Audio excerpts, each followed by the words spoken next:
Hey, good morning. Good morning from the office. As our pre-billing promised, you got Rick and Cindy for the next hour. This is a treat. Nice to see you this morning. Glad you got up this early. Yes, it's way too early for me to be up, but that's okay. Yep, Brian gave us the emergency call. He had to go to Gilmer County this morning, so asked us if we could jump in. Bruce is out of town. He's down in, I think he's down basking in the sun in Florida. I don't know if he's watching or not. Maybe they're an hour behind us in St. Joe, aren't they? And then the Panhandle, aren't they Probably. Central Time? Yes. Yeah, it's still low dark 30 down there, so Bruce is probably, They're up. you think? Oh yeah, they get up. They get up early. Okay. Yes, All they go to right. bed early. They get up early. Yeah. Anyway, Brian gave us a lot of, like I said, a little pre-billing. I don't know if we're hopeful that we can live up to something. We've got a lot of notes here. Whether we can conjugate a verb properly at this time of the day is another story. But hello to our friends out there who kindly made up the few followers that we've got. We've got friends in Atlanta. We got friends down in Florida. We got friends all over the place. Anyway, we got friends in North Georgia up here. So good morning to those folks. Where do you want to start? You want to? Well, the last time I was here, Yes.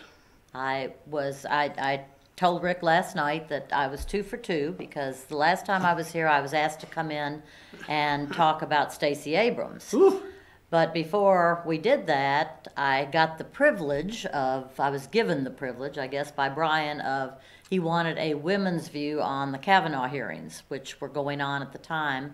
We had just gotten back from a trip overseas, and we kept up with the Kavanaugh hearings very much while we were over there. And so he wanted my opinion Assessment. Yep. from a woman's point of view. And my opinion now is, but I'm at least 2 for 2 because Stacey Abrams got beat, and Kavanaugh is now a Supreme Court justice. So Yeah, we were on a river cruise together, and we had a guy that was pretty tight on the Trump side. He was wired to the inside. He was actually, I think he was asked to be Secretary of Energy or something like that. Anyway, friend of ours from Asheville. He lived in Dallas at the time, and he moved to Asheville, and he was kind of getting some inside track on where we were going. So we got up to the minute breaking news over there. yes. Brian touched on something in the last half hour about the presidential candidates that I just wanted to touch on, and while I agree with him on a lot of aspects, I'm just wondering if there's one of the aspects that he can overcome. I don't know. You know, again, we're old. Maybe we should be doing a conservative show for the elderly. Whatever. But that could be. There's a lot of things that are just innate that it's tough to change. It's tough to change your thinking after 70 plus years. So, but Brian talked about, and I'll tell you, Rush talked about this yesterday as well. He said, look out for this guy in South Bend. Look out for the mayor of South Bend. He's a very accomplished, well-spoken, well-educated guy. Grew up in South Bend. His name is Pete, and help me with this. Is it Buttigieg, right? Yeah, I think so. Yeah, Buttigieg. Anyway, he grew up in South Bend. Put his picture up, Josh. The first picture, as the mayor, so people can identify. There he is. There's Pete. He grew up in South Bend. Went to St. Joseph High School. Valedictorian. Went to Harvard. Did all the right stuff. Very, very successful businessman. Was a McKinsey guy, which is a consulting firm. Very, very top of the line, well-respected consulting firm. Ran for mayor at a very young age. He won the post with a huge margin. I think 78%. I think the first time. Then he got reelected with an 80% plurality. Like Brian said, the guy speaks well, but I'm just not convinced that the country is ready for this. Put the second picture up, Josh. I'm not convinced that the country is ready for its first openly gay mayor. Now, president. Again, folks, don't shoot the messenger. I'm not. I don't have any problem with this. We've got relatives. I mean, we're there. Okay, we're there. Both of us are there. Mm-hmm. But you know, how's that going to? What are they going to do to this guy in the White House? I mean, is he? What's he going to be called? Is he going to be the first lady, or I mean, the first? I have no. Gentleman? I assume. I mean, I don't know. I don't know. I would assume the first gentleman. First gentleman. Okay, That's what I would say. Let's see. What is his name? Is Chasten Glesman. I think they were married in South Bend in an Episcopal church in 2017 or something like that. I don't know. Again, I don't have any problem with that. I'm just wondering if the nation as a whole can wrap their arms around this, so to speak. What do you think? I mean, well, if Stacey Abrams decides to run, yeah, she is a very outspoken LGBTQ head of several organizations, whatever, and it's something that we're all going to have to wrap your heads around and decide how you feel. Yeah, how you feel about it. Anyway, exactly. I just thought I'd just kind of round that out there. And again, this guy's a formidable candidate in and of itself. What he does in his personal life, I don't think should be challenged. I agree with that. But whatever. I'm just wondering if the country is ready.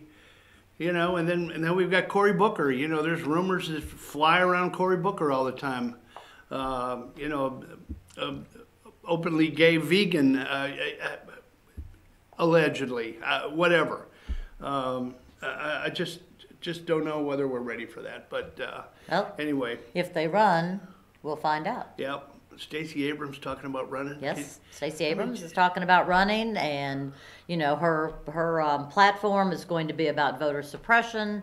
She, like Hillary Clinton, still can't believe she lost, and she has been on this voter suppression thing since she lost. She has never actually conceded. I call her a poor loser. They came out, I think, after the election with her voter suppression, big deal about voter suppression, and then yet we supposedly had more Georgia voters voting in this election in 2018 than ever before. So I'm not sure where the voter suppression came from, but I heard her talking this morning on the news, and she said that will be her platform, and she's trying to decide whether she's going to stay and run in the state or if she's going to run for the country. And she's on her thank you tour to all the people that voted for her in the state of Georgia, of course telling them that she should have won anyway, but she didn't. But thank you for voting for me, and that's how she feels. Is she driving the Winnebago around Georgia right now? Just I didn't see the Winnebago. She's probably stopping at the Cracker Barrel. Let's have lunch. Anyway. But anyway, she is start wrapping your head around it, because it is what it is, and she may be running for president. I said on the show the other day, there's never a Democrat that's lost that doesn't take responsibility for the loss. They always blame it on something else. Absolutely. They blame it on voter suppression. They blame it on the media. They blame it on intimidation at the voting booth, whatever.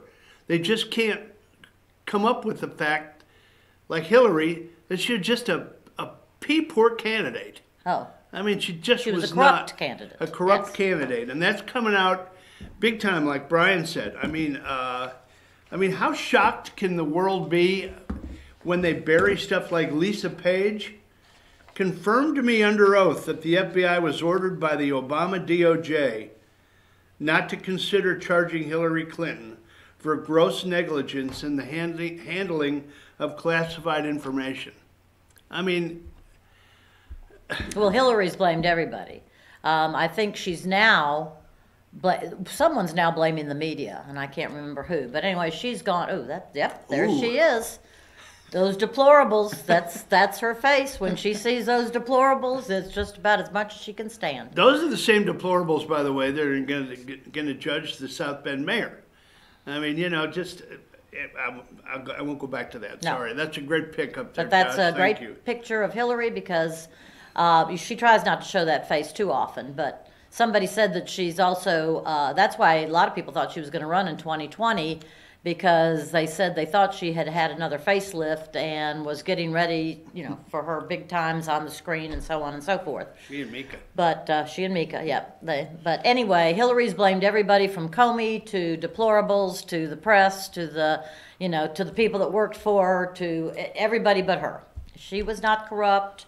She didn't have anything to do with all the emails and the scandals and everything else that have come out of her life. So John Radcliffe, the Texas congressman, was in that committee, and he tweeted that yesterday that he confirmed that under oath, and like Brian said, our own Doug Collins is throwing this stuff out there, man. But is it getting any press? Heck no, no press whatsoever.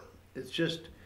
They want to talk, and we'll touch on the college thing a little later. I mean, it's in the news. We've got two wonderful kids that we put through college, so we'll talk about that a little bit about that later. But well, there are a lot of people that don't think it's as big a deal. I was listening to the radio yesterday, and there are several people. Eric Erickson who happened to be talking about the fact that he didn't think. You listen to him? He came on. He happened to come on. Yeah, I actually do like him now. He's now become a Trump fan. Yeah, well, he's not a David Ralston fan, I'll tell you that. Well, he is. He, however, was going after our friend, the speaker, for He was a never Trumper, and the last time I heard him, and that's because he happened to be on the channel that I listened to, he said after all that's happened with the Democrats in the last 2 years, he now sees Trump from a whole different view. And he said at this point he will probably be voting for Trump in 2020. Well, now that's what he said probably about 2 weeks ago when I heard him. Good old Eric. We've still got 2 years till that's happening. So. Good old Eric. Right. Exactly. Maybe his ratings were going down, and he had to figure out. What's the other guy? The other guy that used to be on Fox that they ran off. He's got a radio show now. I can't think of his name. Bill O'Reilly? No. Oh. I can't. The other one, Eric. Wasn't it Eric? No. His name? It doesn't matter. Doesn't matter. We'll Okay. figure it out on a break and come back to it. But anyway, let's see. Where were we? You were talking about Lisa Page. Yeah, and Lisa Radcliffe Page and that. It's just amazing that we're not getting any more press. We're not getting any more press about that stuff. They want to sweep all that stuff under the rug, and they want to continue. I'm convinced, like Brian said, and I think you feel the same way. Correct me if I'm wrong. Don't give me the look though yet, okay? Don't give me the look. Anyway. I love this look. I'm not sure what it is, Yeah. but I'm really trying to figure it out. You guys will know it when you see it out there. Believe me, I've seen it. We've been married a long time. Yeah. How long have we been married? We've been married 47 years. 47 years of wedded bliss. Oh yeah. How many happy? 26? Nah, that's pushing it a little bit. We'll see. That's our joke anyway. No. Okay. Let's see. There are a lot of people that know nothing about a lot of this. Lisa Page, Strzok.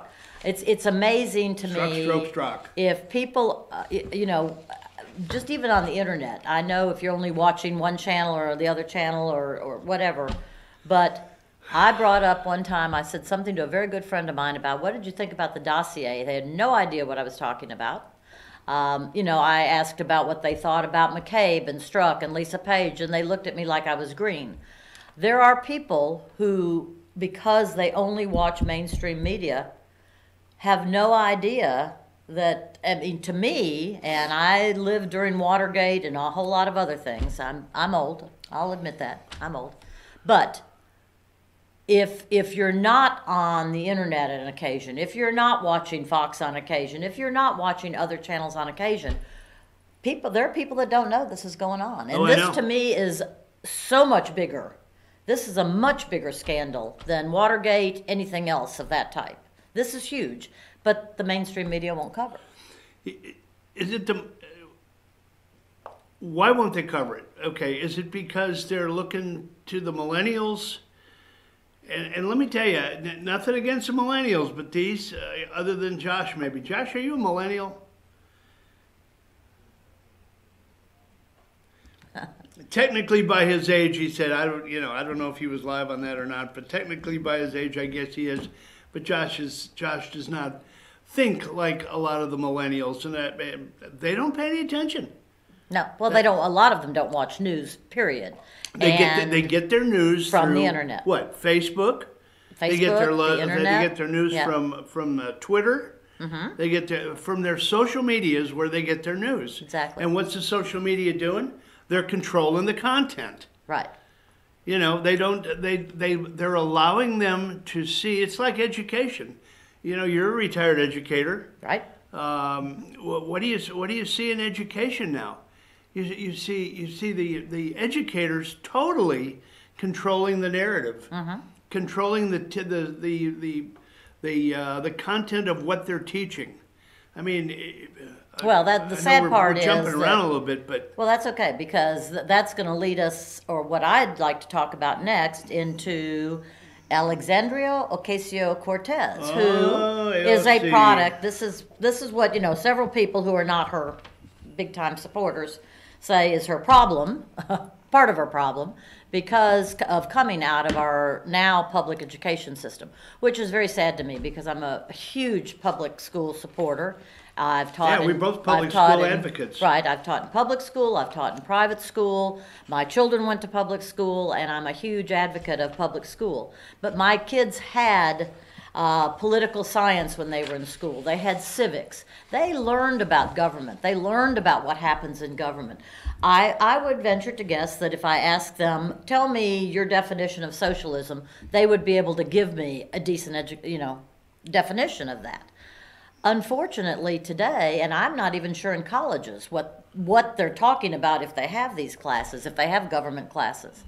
But I really do feel like that's part of, Ocasio is a product of public education in many ways. She went to Boston College? She went to Boston College, supposedly has an economics degree. Obviously, if anybody's read the Green New Deal, somewhere she lost the information from that degree. It just didn't transfer. It just didn't transfer over. She says things.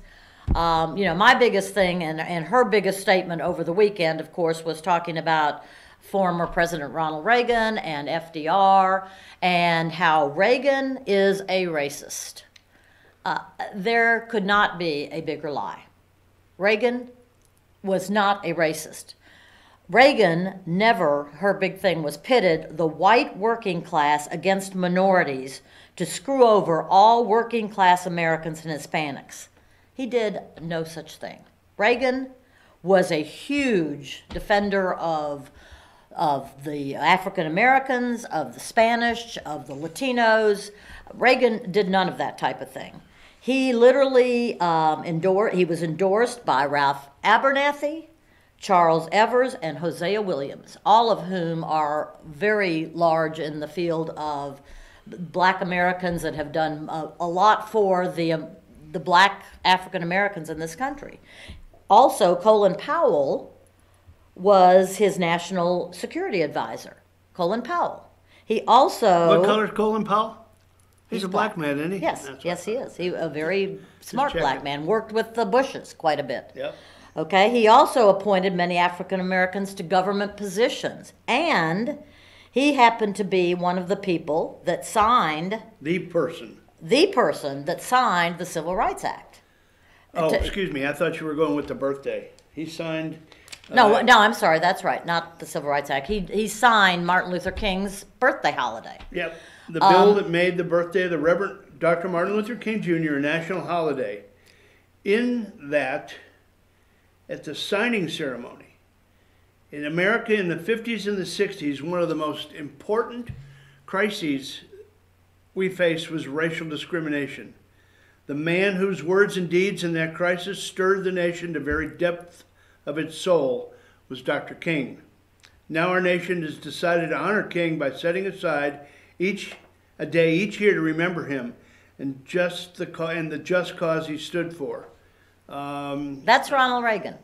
You know, and for her to sit and say that he was trying to screw up things between minorities and working class Americans and that he's a racist, it's a bold-faced lie. And she gets away with that because people think she's cute. Geraldo Rivera said, well, she has so much spirit. She would have been, she's got so much spirit. That's what I would have been like at her age. Maybe she won the Spirit Award at Boston Maybe she College. did. Maybe she did. Well, what Reagan also, and I am fairly active on Twitter, by the way. I have a lot of fun on Twitter sometimes. You? Yeah, I have a lot of fun on Twitter sometimes.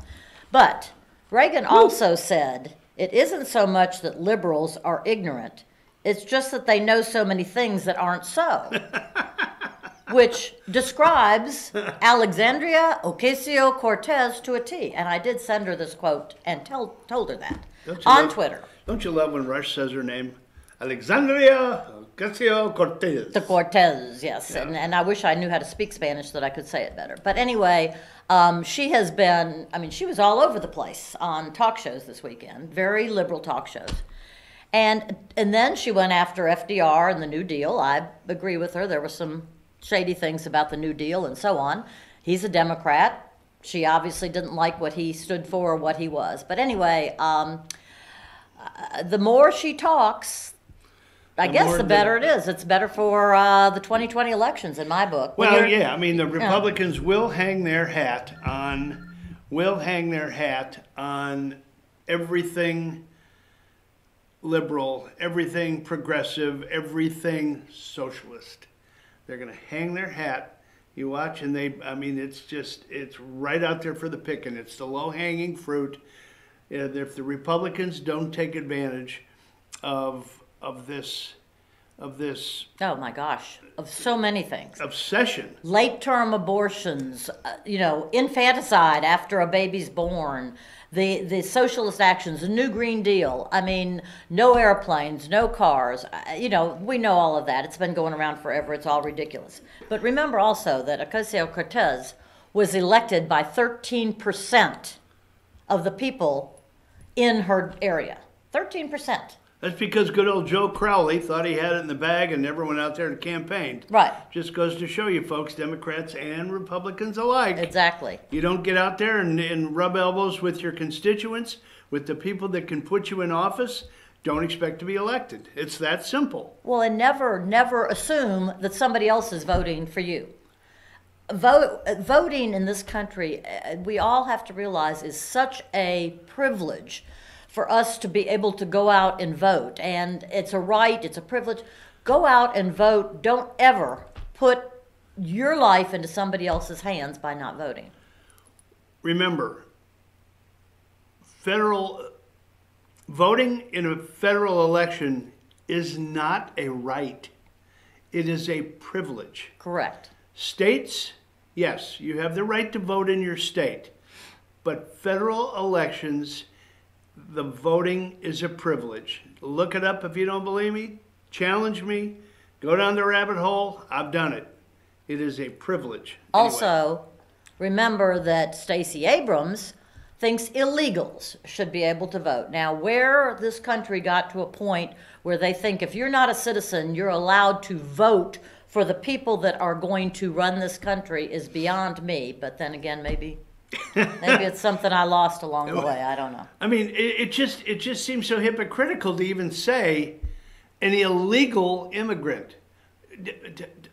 Take those two words. What part of illegal don't you understand? Does that mean that you should be accorded the right to vote in a federal election? Not no, but hell no. No, you shouldn't be able to vote. I agree with that. That's just crazy. Yes, illegal. The term is illegal. They came into this country illegally. They've never become citizens. We have several friends who went through all the right measures, everything they needed to do to become citizens of this great, great country. It cost them money. It cost them time. They studied. They took the test, and they became citizens of this great nation. How Democrats believe that illegals should be given the right to vote is something that I don't know. I will never understand that, I guess, but that's just me. I'm going to make a blanket statement. I'll probably get in trouble for it, but I can tell you I've experienced it firsthand. over 25 years of working in the same area, first generation immigrants are very, very proud people. Very proud people. They know they've worked hard. They want to be here. They want to assimilate. They want to get in the mainstream. They want to be part of America and live the American dream. And I don't know what happens, and it doesn't happen universally, but the second generation tends to look more toward entitlement. Okay? That doesn't mean they're standing in a line for food stamps or federal welfare support. Don't hear me for exactly what I'm saying. The second generation, for some reason, doesn't feel that sense of pride to be an American citizen. You know what I mean? I do. Yeah, I do. And I've experienced it, and I'm sure there's a lot of people out there that know someone that is very, very proud to be in this country. You go into Chicago and you go into some of the neighborhoods. They go into a Greek restaurant where this guy has toiled every day cutting tomatoes and making cheeseburger. That's coming over to this country legally. Heroes. They are proud people. Absolutely. Absolutely. So, and they came here, but they would agree, I think, in most cases with us. And it has nothing to do with party.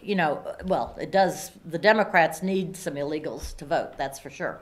But it has nothing to do with party that these people are proud that they are Americans, and they're proud that they've got jobs, and they're proud of that type of thing.